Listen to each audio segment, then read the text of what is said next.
Se está argumentando decir, bueno, total, al final del día, ¿qué es 4% del PIB? 5%. Bueno, eso no es gran cosa. Y bueno, ahora no vamos a crecer 6%, sino 4%. Hombre, eso denota o una enorme candidez o en el fondo refleja una maledicencia de quienes en realidad, de alguna forma, expresamente o no, conscientemente o no, buscan un debilitamiento de la estructura económica. Y hay algunos grupos que participan y cierran las calles que lo han dicho abiertamente. No estamos de acuerdo con la estructura económica. De ahí uno puede inferir que cualquier acción que debilite esa estructura, que es parte de esa agenda, ¿no? Entonces, creo que hay que alertar contra esta euforia. Yo comparto la euforia de la calle 50, pero tengo que poner en mis bardas en remo y pedirle a quienes razonan de esta forma que por favor no, que tomen en cuenta, ¿no? Que sí hay implicaciones y que no se... Comenzamos Mirador Económico con el economista Horacio Estriví. ¿Cómo estás, Horacio? Bienvenido, buen día. Muy bien, muchísimas gracias, don Guillermo. Contento de estar acá nuevamente en el programa.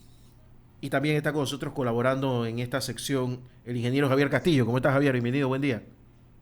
Siempre un placer, Guillermo. Siempre un placer estar aquí, sobre todo los viernes, aunque hoy es un día complicado, pero hay que darle gracias a Dios y avanzar, ¿no? Así mismo es, así mismo es. Bueno, yo te diría, Horacio, que comencemos. No sé si prefieres por la parte nacional, que se ha puesto compleja. Hay visiones enfrentadas de la situación. Hay unos, como más temprano lo estaba diciendo el ministro de Comercio, ven una situación apocalíptica, complicada, y otros, como acaban de escuchar, que piensan pues que la situación no da para tanto y que el país puede salir adelante en la medida de que se deje de hacer algunas cosas como la promoción de la corrupción y esas cosas así. Bueno, económicamente hablando, desde el punto de vista económico de la realidad, ¿qué es? ¿Dónde estamos parados? ¿Qué va a pasar? Como no, mira, Guillermo, hoy vamos a, por las razones que tú has explicado tan cabalmente, a dedicarnos más bien es a Panamá. Eh, y vamos a omitir excepcionalmente el análisis internacional. Y esto es en virtud de la, digamos, de la dinámica, de la fluidez que ha adquirido el desenvolvimiento de nuestra, de la situación de la minería en Panamá, ¿no? Y del rechazo por parte de la Constitución, el rechazo por parte de la Corte Suprema de Justicia del acuerdo de ley 406 sobre las bases de inconstitucionalidad. Claro que sí, por supuesto, podemos examinar, Guillermo, un poco digamos,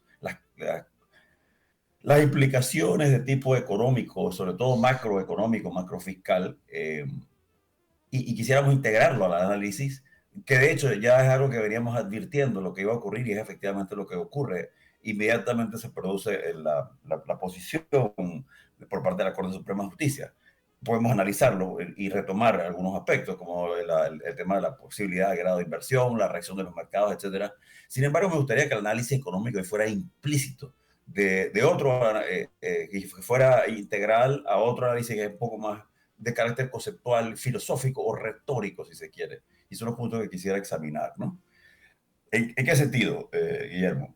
Lo primero que nada es que creo que, primero que nada, celebrar el resultado de este proceso que creo que es tremendamente favorable y debe ser favorable para la institucionalidad de la democracia panameña.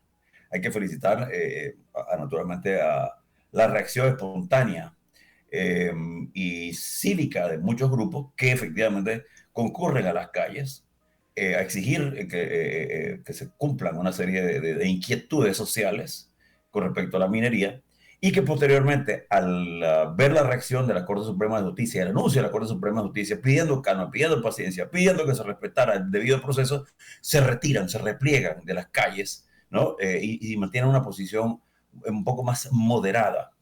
¿Por qué digo esto? Porque en momentos como este, de euforia, podemos caer en el exceso del triunfalismo y de la sobresimplificación de los hechos y de una especie de soslayar un poco las implicaciones. Es un riesgo que estoy empezando a percibir, sobre todo entre algunos jóvenes, ¿no? Yo creo que nosotros como personas que ya hemos estado en estas lides la realidad del manejo político, de la realidad de cómo se maneja la economía, creo que tenemos genuinamente el deber de alertar contra ciertas cosas. Y en ese sentido que quiero que hoy se dirija mi intervención, y es el riesgo de que por estar viendo los árboles podamos perder de vista el bosque. Tú sabes, Horacio, a mí lo que me preocupa de toda la situación, y permíteme ser lo más abierto posible, es Ajá, que claro. no veo verdaderos análisis económicos. Los actores económicos, por ejemplo, hay muy poca gente que se está atreviendo a decir, a hacer análisis económicos realistas. Tú eres uno de ellos y yo estoy seguro que has tenido que pagar un precio por eso. Eh, Cuando Chapman abrió la boca también le cayeron. Y el resto de la gente repite cosas que no me recuerda mucho la evaluación de, por ejemplo, el régimen venezolano, cuando me siento a hablar con alguna gente que tienen trasfondos ideológicos muy fuertes o sentimientos muy fuertes con respecto a estos temas, que me dicen que Venezuela no está tan mal, que Venezuela está bien, que lo que pasa es el bloqueo y, y que esto es una transición y que hay que darles tiempo para que evolucionen y se están Sí. muriendo de hambre, ¿no? Efectivamente, eso es parte de lo que quería mencionar, ¿no? Y empezar por citar el hecho de que, por ejemplo, tomemos un argumento para trabajarlo de forma dialéctica. He escuchado con insistencia que, por ejemplo, eh, si no hubiera sido porque se produce el cierre de calle por parte de algunos grupos, probablemente la Corte Suprema de Justicia no hubiera fallado. Esto es delicado, ¿por qué?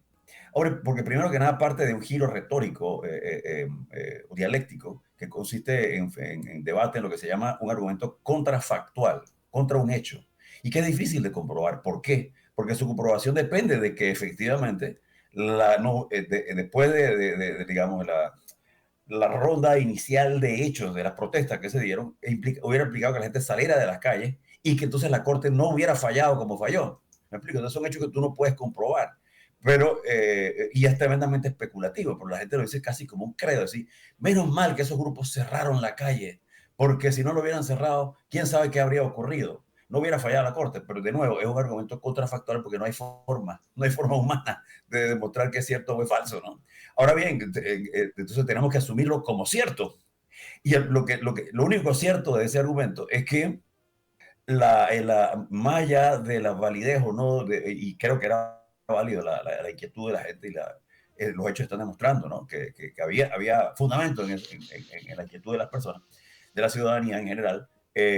La cierre de calles que se da de forma posterior sí conlleva hechos ciertos, como que, por ejemplo, eso implicó más pérdidas económicas de las que probablemente eran necesarias, más pérdidas de vidas humanas, más pérdidas de horas de estudio, entre otros factores, ¿no?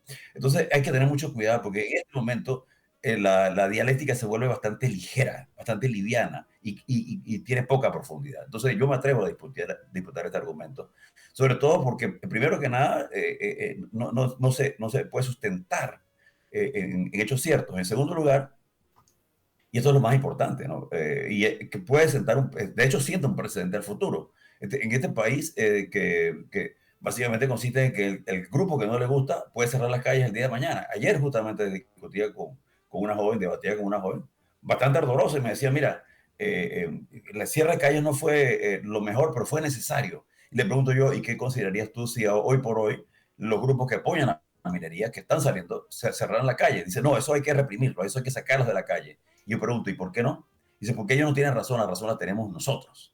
Pero ¿quién determina quién tiene la razón o no? Y ese es el riesgo en que se incurre cuando tú violentas una norma. Es como cuando tú juegas fútbol y tú dices, no, a mí sí, yo sí puedo sacar la bola de la cancha y volver a meterla y meter el gol, porque es que yo defiendo una causa noble, pero a otro lado no puede. Y el punto fundamental de la democracia es el respeto por parte de todas las reglas del juego. Y si tú me argumentas a mí, no, es que esas reglas han sido violentadas por el establishment, por supuesto, entonces hay que buscar, en todo caso, ¿no? Hay que buscar algún tipo de solución óptima, que no implique el cierre de calle. Y eso es lo que a mí me preocupa. ¿Por qué? Porque en general, más allá de que los países desarrollados también hay huelgas y hay cierres de calle, los países ricos no se han hecho ricos a base de los cierres de calle, ¿no? Se han hecho ricos a base de la capacidad que tienen esas sociedades de evolucionar y de buscar la forma de dirimir su discordia y sus diferencias a través de la institucionalidad. Ese es el... Sí, y mira que te confieso, te comento tú sabes que yo hago este tipo de consultorías para empresas del extranjero, sobre todo. Y ya han habido comentarios con respecto al tema de la estabilidad política de Panamá, que era uno de los elementos que hacía a Panamá atractivo para inversión extranjera. Y hay serias dudas con respecto a que nosotros seamos un país estable políticamente. Y, Indudablemente, Javier, y más allá de que querramos o no querramos la minería, todo parece indicar mayoritariamente, la intuición nos indica, la lógica, que sí, efectivamente Panamá es un pueblo que no, un país que no quiere minería, aparentemente es algo que yo siempre he sostenido. Habría que plantearlo en el trasfondo de una consulta, ¿no? Pública. Es decir, la gente tiene que ir a votar y decir porque eso es lo que le va a dar institucionalidad a la medida y que no va a quedar como una situación que el mercado percibe como que cohechos y situaciones de facto y no de jure, ¿no? exacto. Entonces, el razonamiento del mercado es decir, señores, hoy lo hicieron con la minería, mañana lo hacen con cualquier otra cosa, ¿no? Entonces, eso sí fue un factor de inestabilidad. Y como tú bien señalas, Javier, aquí el asunto es que digamos, la trivialización de los hechos y de los resultados, ¿no? De acuerdo a esta misma filosofía, lo que se está argumentando es decir, bueno, total, al final del día, ¿qué es 4% del PIB? 5%. Bueno, eso no es gran cosa y bueno, ahora no vamos a crecer 6%, sino 4%. Hombre, es decir, eso es claramente, eso denota o una enorme candidez o en el fondo refleja una maledicencia de quienes en realidad, de alguna forma, expresamente o no, conscientemente o no, buscan un debilitamiento de la estructura económica. Y hay algunos grupos que participan y cierran las calles que lo han dicho abiertamente. No estamos de acuerdo con la estructura económica. Y de ahí uno puede inferir que cualquier acción que debilite esa estructura pues, es parte de esa agenda, ¿no? Entonces, creo que hay que alertar contra esta euforia. Yo comparto la euforia de la calle 50, pero tengo que poner en mis bardas en remojo y pedirle a quienes razonan de esta forma que por favor que tomen en cuenta, ¿no? Que sí hay implicaciones, que no se trivialicen. Lo que ha ocurrido, y ya lo habíamos anticipado, es que efectivamente el Estado, los ingresos van a caer, el desempleo no va a bajar como consecuencia de esto y probablemente aumente, aunque sea levemente. Eh, el cierre de calles va a generar también un atraso en el tema de la economía, en términos de la informalidad, etcétera. Entonces son factores. Bueno, no es que los mercados ya habían descontado eso, no es cierto, ¿no? Los mercados habían descontado parte del impacto, ¿no? Ahora sí están los mercados empezando a descontar, por así decirlo, o asimilar el impacto de lo que ha ocurrido en Panamá. Entonces, a eso me refiero, que más allá de la efusividad, más allá del jolgorio, más allá de la celebración que yo creo que es válida, que es justa, reconocerle al país ese hecho. Creo que hay otros hechos subyacentes que no debemos perder de vista y no podemos dejar de precisar algunos elementos que pueden ser en un momento dado, digamos, un poco ligeros en cuanto a sopesar cuál es la implicación de lo que ha vivido el país, ¿no? El país ha vivido una crisis, como tú bien señalas, Javier, hoy ya no estábamos en las grandes ligas, para los que conocen el argot beisbolístico, estábamos básicamente jugando en la triple A, midiéndonos en alguna forma el uniforme de grandes ligas, pero de esa aspiración hemos quedado jugando en la doble A, y eso es lo que va a pasar. Horacio, tú puedes, que te gustaría, sin que esto fuese un contrato, ni que te puedas llamar, el impacto de perder 5% del Producto Interno Bruto, ¿cómo se puede traducir en la economía de Panamá? Bueno, es decir, hay, como te digo, dos formas de verlo. Una es lo inmediato y lo que va a ocurrir este año, y lo segundo es lo que va a ocurrir en los años subsiguientes. Eso es una forma de verlo, ¿no? Que es más bien extendiendo el periodo de análisis de lo inmediato, de lo de hoy, a lo del futuro. Dos, el otro aspecto que siempre me ha parecido importante destacar es las implicaciones que son no económicas. Y te sorprendería que un economista que traiga a pelo esto, pero creo que inclusive esos impactos pueden ser mayúsculos, pueden ser aún mayores. Y es por eso que yo quiero abordar otro tema que me parece que veo que se está incurriendo en ese simplismo, y es que la gente está diciendo, yo quiero que sea Panamá como Costa Rica, que no tengamos ninguna mina y tengamos actividades de tipo turístico, agroforestal y etcétera, ¿no? Qué bueno, ¿no? Qué bueno que tengamos esa visión, ¿no? Pero a la misma vez hay que advertir contra algo, y es que eso supone un país que no hay cierre de calles, ¿ok? Sí, Es decir, y eso es lo que me preocupa, esa argumentación un poco, digamos, digamos que no carece de esa profundidad de las implicaciones que tiene el argumento. Así, aquí vamos a desarrollar el turismo como en Costa Rica, pero la misma es de alguna forma texto, pero eso sí, el tema de la cierre de calle queda como instituido como una forma de lucha y era necesaria. Entonces, ahí hay una contradicción. Primero, segundo, hay una contradicción cuando digamos, se incurre en una ligereza, en una simpleza cuando fácilmente se plantea que esa es la solución y que ya, se acabó. Mira, para poder promover una nueva economía se requiere compromiso. Y eso es lo que yo no sé si necesariamente veo detrás de ese argumento de que está bien que cierren la calle, era necesario, es un instrumento de lucha. En Panamá se acerca un nuevo periodo electoral y en Panamá se acerca la obligación que tenemos como sociedad de poder atender, dirimir una serie de problemas que son clave, que son cruciales y que si lo eran antes, ahora lo son mucho más, que incluye la transformación de la educación, la transformación de la salud y, entre otros, también la discusión del tema de la reforma al programa de invalidez, vejez y muerte. Pregunto yo, por el camino que vamos, lo que podemos suponer es que va a haber nuevamente cierres de calles. Entonces pregunto yo, ¿a eso es lo que al país le conviene? Porque hoy fue la minería, pero el día de mañana puede ser cualquier otro argumento que justificaría el que los grupos que tradicionalmente cierran calles nuevamente salgan a cerrar calles de forma totalmente legítima. Y la pregunta es, yo me pregunto, ¿ese es el futuro que se quiere para Panamá? Yo tengo que confesar, no, no es el futuro que yo deseo. sí, eso, de hecho, y esto yo lo he dicho ya, probablemente no en este foro, pero en otros hemos hablado, Guillermo, de que a mí me parece que los cierres de calle no son métodos legítimos de protesta y que son actos de violencia, sobre todo. Es elegir la violencia como método de diálogo social y eso es sumamente peligroso. Claro, y quiero traer a colación de que dirá, bueno, pero qué insistencia el Trini, que es él el que incurre digamos, en el error de verlo, nada más el palito y no el bosque. Porque mi análisis se centraba en el cierre de calle. Realmente utilizo la referencia al cierre de calle como un elemento representativo de lo que puede ser en un momento dado el razonamiento y la responsabilidad que nos atañe con respecto a nuestra democracia y al cumplimiento de las leyes. El hecho de que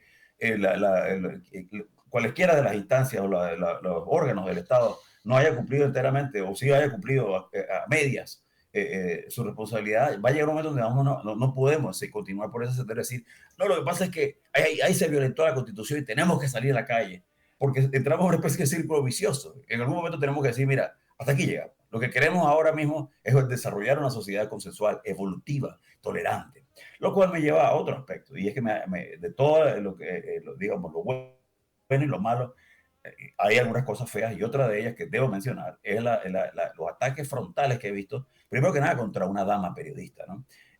Con alusiones terriblemente ofensivas con respecto a su situación física y a cómo ella se ve o cómo es su cuerpo. A mí me parece que eso es una muestra absoluta de intolerancia, ¿no? Que yo como caballero, como hombre, yo rechazo categóricamente cualquier ofensa hacia una dama, en este caso una dama periodista. Lo rechazo enérgicamente, ¿no? Y es de muy mal gusto de un hombre repetir ese chistecito de que ella es así, ella es asado. Yo lo rechazo. Por eso les decía que hoy el análisis no era económico, ¿no? Lo segundo que rechazo es esa insistencia de que de repente algunos medios son culpables de la crisis y hay que acosarlos.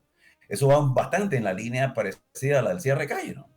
Y pueden observar que hay cierta, digamos, relación entre una cosa y otra. No parece casual entonces que no solamente se cierre calle, sino que a la vez se ataque uno digamos, de los elementos fundamentales de cualquier democracia, que es la libertad de expresión. Y en un momento dado, más allá de que yo pueda estar de acuerdo o no con la línea editorial que asumieron algunos de los medios tradicionales o algún periodista en particular o periodistas en particular, más allá de eso, yo creo que sería mentir que en Panamá hay un monopolio de los medios de comunicación y que esos periodistas o esos medios controlan la opinión pública. Sobre todo cuando tomas en cuenta el hecho de que primero fueron algunos medios que asumieron una posición que uno podría decir, mira, no la comparto. Dos, aquí en Panamá, igual que en muchos países, también hay el tema de las redes sociales. Redes sociales donde sí hubo absoluta libertad. Y tengo que señalar que inclusive de tanta libertad que yo vi, ustedes no pueden negarlo porque también lo vieron, personas, individuos invocando abiertamente romper el orden establecido y romper la constitucionalidad por completo y asumir actos de violencia, lo que claramente demuestra una apología del delito. Pregunto yo, ¿vamos a condenar eso? ¿Lo vamos a pasar por alto? No creo que sea lo prudente y no creo que sea la forma de iniciar esto que algunos han llamado el antes y el después.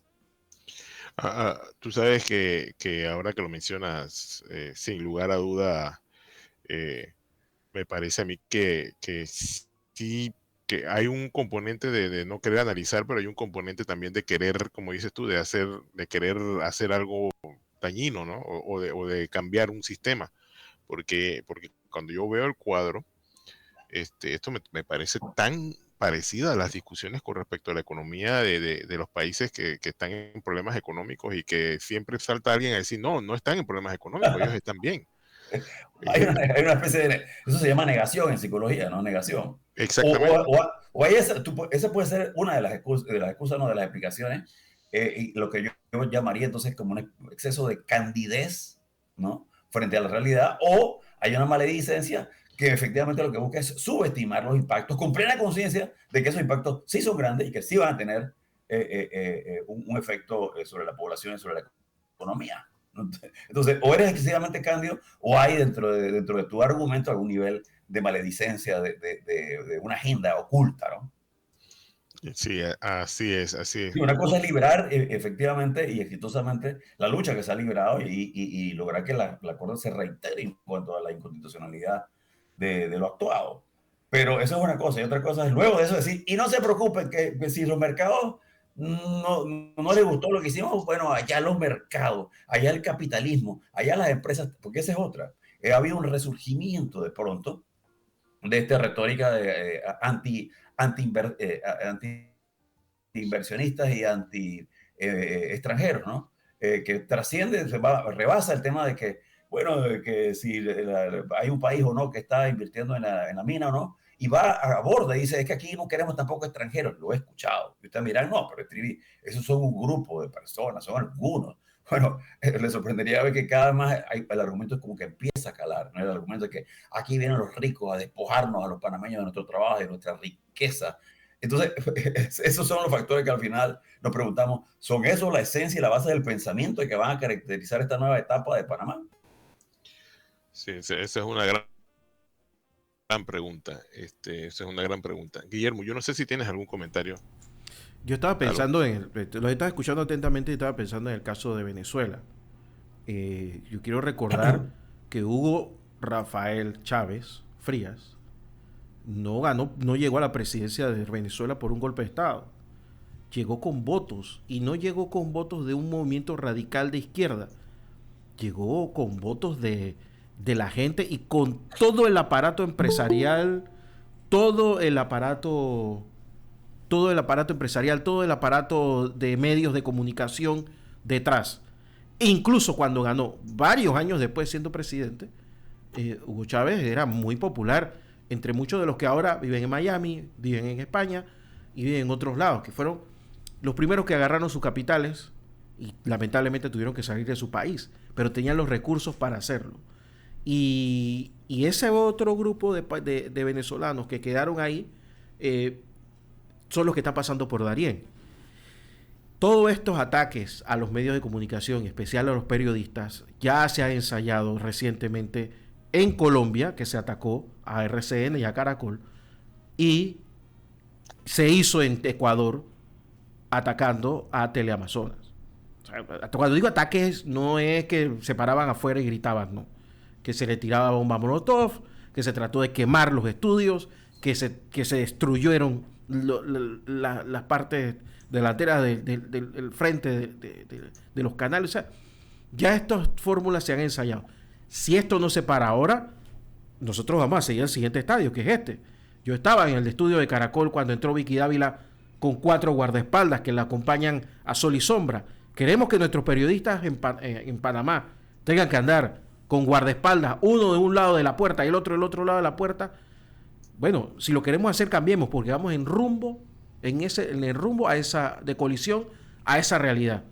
Pero vamos con todo, ¿va? O sea, no es que vamos poco, o no es que estamos lejos, estamos muy cerca. Vamos a pasos agigantados. O sea, yo lo he visto, no es que me lo han contado. Y lo Bueno, estoy ese viendo. era, colegas, el análisis hoy un poco, digamos, atípico, quizás no con la misma frialdad de siempre, pero creo que el país exige un poco No, muy, ese muy, análisis, muy válido y necesario, Horacio. Muy válido y necesario. un Alguien análisis tiene que comenzar a pensar en discursivo el bienestar de... dialéctico, socrático, ¿no? Así mismo es, Sí, ¿no? Horacio. Y Horacio, es necesario comenzar a pensar en frío sobre los temas, ¿no? Así es, Sobre así es, así es. cómo Eso es lo que nos seguir va a así. sacar adelante de esta etapa, ¿no? No es ignorar los mercados, no es rechazar la inversión directa por definición, no es aupar la violencia y los factores, los hechos, una situación de facto, lo que realmente nos va a propulsar a esta nueva etapa, ¿no? Y a lograr reconciliar lo que a mí me parece que es perfectamente reconciliable, que es libertad, democracia y desarrollo económico y preservación del medio ambiente. Nadie puede acusarnos porque esto es algo que hemos venido insistiendo a lo largo de muchos años, ¿no? Sí, tú sabes, Guillermo, en las últimas 24 horas me han dicho vendepatria y reaccionario por diferentes personas. Bueno, nadie te Y manda yo a me ser quedé de así, patria y reaccionario. Nadie te manda. bueno, culpable, culpable. Muchísimas gracias, Javier Castillo, por la colaboración. Muchísimas gracias, Horacio, tu espacio Mirador Económico. Nos vemos la próxima semana a la misma hora.